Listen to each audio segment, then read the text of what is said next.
नमस्कार विद्यार्थी मित्रांनो, शुभदा विद्यालय यूट्यूब चॅनलमध्ये पुन्हा एकदा आपल्या सर्वांचं मनापासून स्वागत.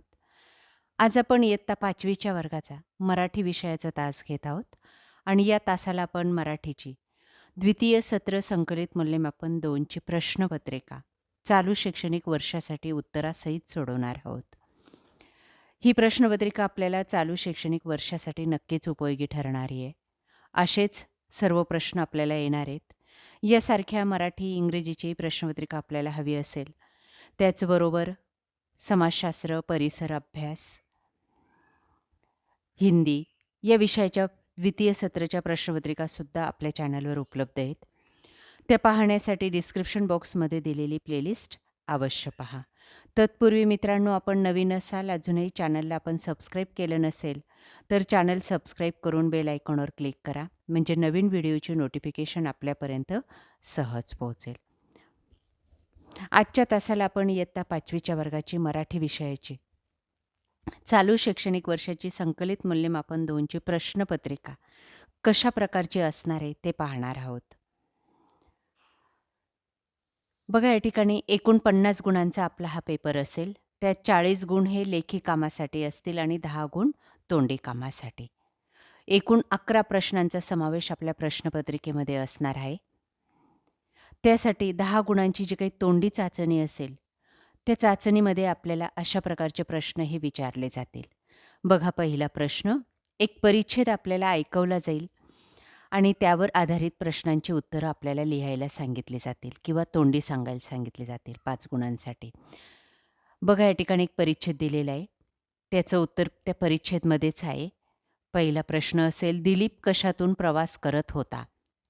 जादूच्या होडीतून. बघा, या ठिकाणी अंडरलाईन केलेला शब्द आहे, तेच उत्तर आपल्याला सांगायचं आहे. त्यानंतर दुसरं, प्रवास करताना दिलीपने पाहिलेले दृश्य तुझ्या शब्दात सांग. उतार्यामध्ये जे काही दृश्य दिलेलं आहे ते सांगायचं आहे. तिसरं, दिलीपला दिसणाऱ्या नद्या कशाप्रमाणे भासत होत्या? चांदीच्या ताऱ्यांप्रमाणे. ई असेल, उतार्यात समर्पक शीर्षक द्या. ते आहे जादूची होडी. या पद्धतीने आपण उतार्याच्या आधारे सर्व प्रश्नांची उत्तरं तोंडी सांगायची आहेत तोंडी परीक्षेसाठी. दुसरं, सूचनेनुसार कृती कर. 5 गुणांसाठी आपल्याला अजून एक उतारा दिला जाईल, तो वाचायचा आहे आणि त्यानंतर त्या उतार्यावर आधारित आपल्याला 3 गुण मिळणार आहेत वाचनाला. आ भाग असेल त्याचाच त्या उतार्यावर आधारित 2 प्रश्न विचारले जातील, त्याचं उत्तर सांगायचं आहे. पहिला प्रश्न, उतार्यात आलेल्या पात्रांची नावे सांग. तन्वी, तिची आई. दुसरं, तनयाच्या आईची नजर वर्तमानपत्रातील कशाच्या जाहिरातीवर होती? पुस्तक प्रदर्शनाच्या जाहिरातीवर. या पद्धतीने आपण 10 पैकी 10 गुण मिळवायचे तोंडी चाचणीचे. आता लेखी चाचणी आहे आपली 40 गुणांची. बघा, त्यासाठी आपल्याला अशा प्रकारचे प्रश्न विचारले जातील. प्रश्न तिसरा आपला असेल, एक सूचना फलक दिला जाईल आणि त्या फलकाचं वाचन करून आपल्याला विचारलेल्या प्रश्नांची उत्तरं लिहायची असतील. बघा तो फलक. सूचना फलक कोणासाठी आहे? त्या उतार्याच्या आधारेच उत्तर लिहायचे. तेव्हा उत्तर आहे सहजीवन सोसायटीतील रहिवाशांसाठी. आ भाग, सूचना फलकात कोणता मुद्दा नाही? पाणी विकत आणणे हा मुद्दा नाही आहे. ई भाग, सूचना फलकावरील सूचना कोणत्या दिनांकास देण्यात आली? 10 मार्च 2025 रोजी. सहजीवन सोसायटीतील रहिवाशांना किती दिवस पुरेल असा पाणीसाठा आहे? 2 दिवस. पाणी वाचवण्यासाठी 2 उपाय सांगा. पाणी जपून व काटकसरीने वापरावे, झाडे लावावीत. या पद्धतीने उत्तर सांगायचं आहे. प्रश्न चौथा बघा आपला, 4 गुणांसाठी. खाली दिलेली माहिती वाच व सूचनेनुसार कृती कर. बघा, ती माहिती वाचायची आहे. भित्तिपत्रक, बनविलेल्या किल्ल्याचं नाव रायगड किल्ला. साहित्य, माती, पाणी, विटा. किल्ला बनवण्याची कृती, माती भिजवून घेतला. कसा बनवला ते या ठिकाणी लिहायची कृती. त्यानंतर प्रश्न 5वा असेल, प्रसंग वाच आणि संवाद लिह. 4 गुणांसाठी.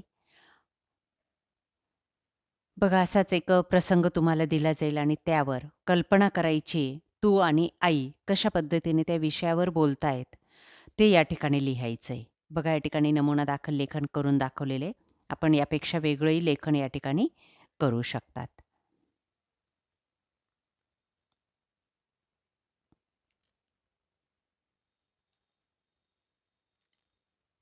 प्रश्न 6वा सूचनेनुसार उत्तरे लिही 6 गुणांसाठी.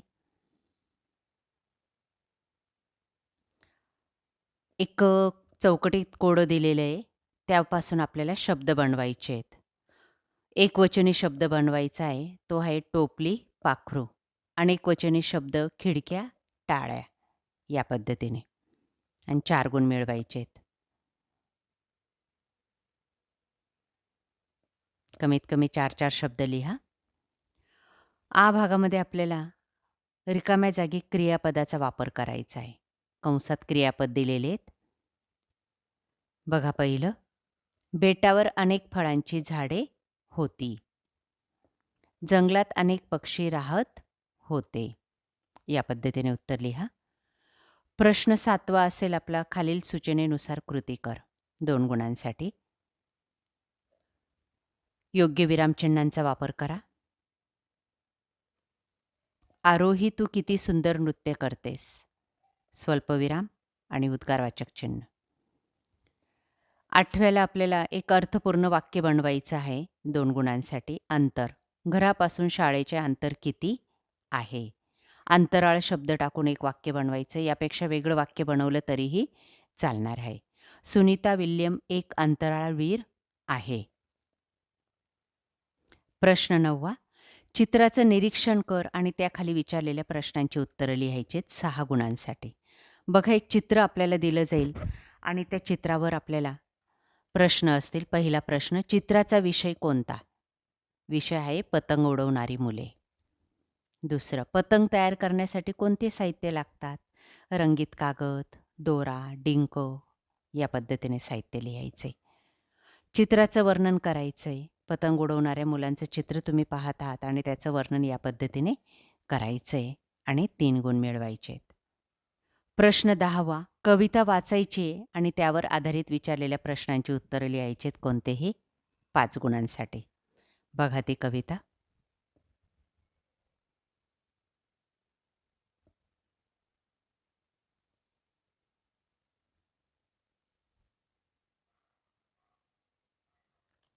पहिलं, कवितेत आजीची तुलना कोणाशी केली आहे? झाडाशी.